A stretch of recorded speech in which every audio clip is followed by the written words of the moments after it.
영혼의 쉼터를 방문하신 여러분, 사랑하고 축복합니다. 드보라 목사입니다. 오늘은 시편 19편 자연과 율법에 나타난 하나님의 영광이라는 말씀으로 은혜를 나누고자 합니다. 본 시편은 자연과 율법에 나타난 하나님의 영광을 노래합니다. 19편은 내용상 두 단락으로 나누어 설명할 수 있는데 1절로 6절은 하나님의 창조 사역, 그 중에서도 특히 해를 강조한 찬양으로 우주 만물 안에 보이는 하나님의 말씀을 율동감 넘치도록 표현하고 있습니다. 두 번째 주제는 1절로 6절의 첫 번째 주제를 영적으로 재해석한 것으로 7절로 11절은 이러한 말씀의 권위와 순수함을 율법이라는 실제로 말하고 있어요. 12절로 14절에서는 그 율법에 대한 예배자의 반응을 보여줍니다. 본문을 보겠습니다. 1절에는 하늘이 하나님의 영광을 선포하고 궁창이 그의 손으로 하신 일을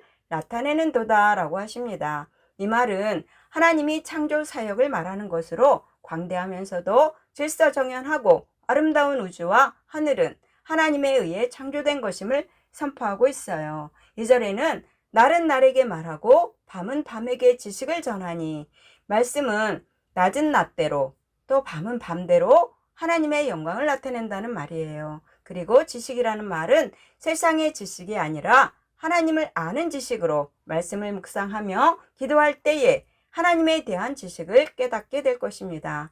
3절은 언어도 없고 말씀도 없으며 들리는 소리도 없으니, 하늘의 언어는 우리 인간이 들을 수 없는 무언의 계시이며 선포로 로마서 1장 19절에서는 이는 하나님을 알만한 것이 그들 속에 있음이라 라고, 하나님은 우주 만물 속에 창조주 하나님을 알 수 있는 것을 숨겨두셨다라는 말씀이에요. 4절은 그의 소리가 온 땅에 통하고 그의 말씀이 세상 끝까지 이르도다 라는 말은 하늘에 있는 들리지 않는 무언의 계시를 의미하는 것으로 이 땅에 사는 어떠한 인간도 하나님의 창조물인 자연계시의 영역 안에 있음을 말하고 있어요.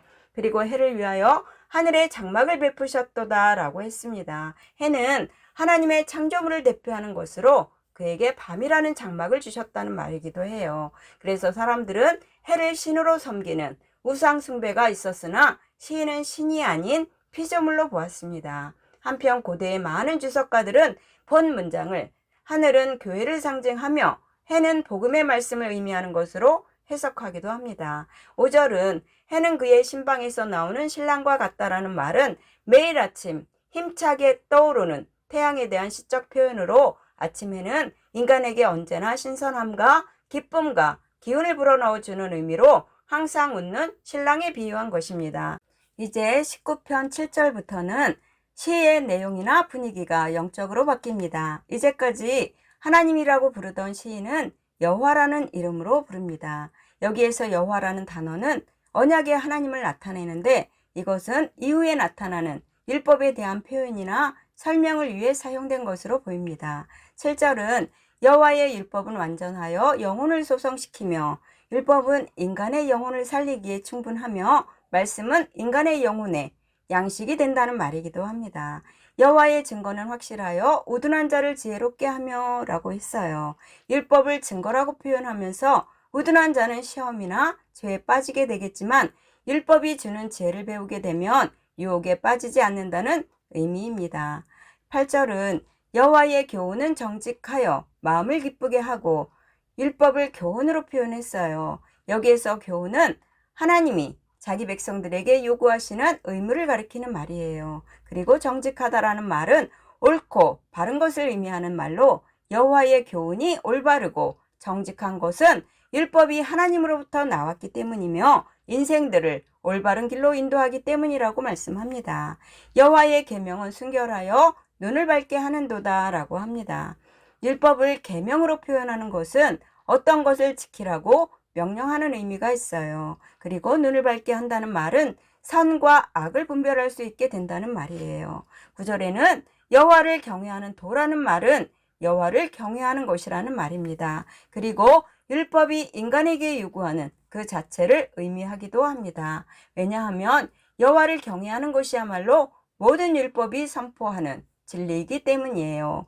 여호와의 법이 진실하여 다 의로우니 라는 말은 영원히 변하지 않는 유일한 하나님의 진리의 표준이라는 말로 의롭다는 말은 이제까지 설명한 모든 율법의 결론을 선포한다고 볼 수가 있습니다. 10절 말씀에 금 곧 많은 순금보다 더 사모할 것이며 꿀과 송이꿀보다 더 달도다 라고 했어요. 순금은 세상에서 가장 귀중한 것을 비유하며 세상의 모든 재물을 상징합니다. 꿀과 송이꿀이라 했는데 송이꿀은 벌집에서 넘쳐 자연스럽게 흘러나온 귀한 덩어리 꿀을 말합니다. 그래서 송이꿀은 최고의 즐거움을 상징하는 율법을 송이꿀로 표현한 것은 그만큼 가치가 있고 귀중하다는 의미이겠지요. 11절은 주의 종이 이것으로 경고를 받고 이것을 지킴으로 상이 크니이다 라는 말은 율법의 기능을 보여주며 율법은 하나님에게 보호받을 수 있는 언약 백성이라는 언약 관계를 유지할 수 있는 가장 올바른 길을 제시하며 심판받을 만한 일을 생각할 때 경고해주는 역할을 하기 때문이에요. 또 상이 크다라는 말은 의를 행한 자에게 주는 보상의 상급을 의미합니다. 12절과 13절은 나를 숨은 허물에서 벗어나게 하소서, 제가 나를 주장하지 못하게 하소서라는 말은 허물이라고 하는 모르고 짓는 죄 또는 고의적으로 죄를 지어 죄의 포로가 되지 않도록 도와달라고 기도하는 것입니다. 그러면서 마지막으로 나의 반석이시요 나의 구속자이신 여호와여, 내 입의 말과 마음의 묵상이 주님 앞에 연락되기를 원하나이다 라고 간구합니다. 이러한 다윗의 기도는 모든 죄를 물리칠 수 있는 힘은 오직 하나님에게서 나온다는 것을 믿음으로 기도하는 것입니다. 내 입의 말과 마음의 묵상이라는 말은 기도를 의미하는 다른 표현입니다. 다시 말해 우리가 마음에 묵상한 것, 곧 생각한 것이 그대로 입으로 나오기 때문이에요. 그리고 주님 앞에 연락되기를 원하나이다 라는 말은 시인인 다윗이 기도 자체를 이미 예배로 인식했다고 보는 것이 합당한 해석이에요. 성경에서는 기도를 하나의 제사로 인정하고 있기 때문입니다. 호세아서 14장 2절은 너는 말씀을 가지고 여호와께로 돌아와서 아뢰기를 모든 불의를 제거하시고 선한 바를 받으소서, 우리가 수송아지를 대신하여 입술의 열매를 주께 드리리이다 라며 수송아지라는 제물보다 참여하는 입술과 죄를 뉘우치는 심령이 더 합당한 제사라는 말씀이에요. 영혼의 쉼터를 사랑하시는 여러분도 내 입의 말과 마음의 묵상이 주님 앞에 연락되기를 원하나이다 라는 기도를 날마다 드릴 수 있기를 예수님의 이름으로 축원합니다. 아멘.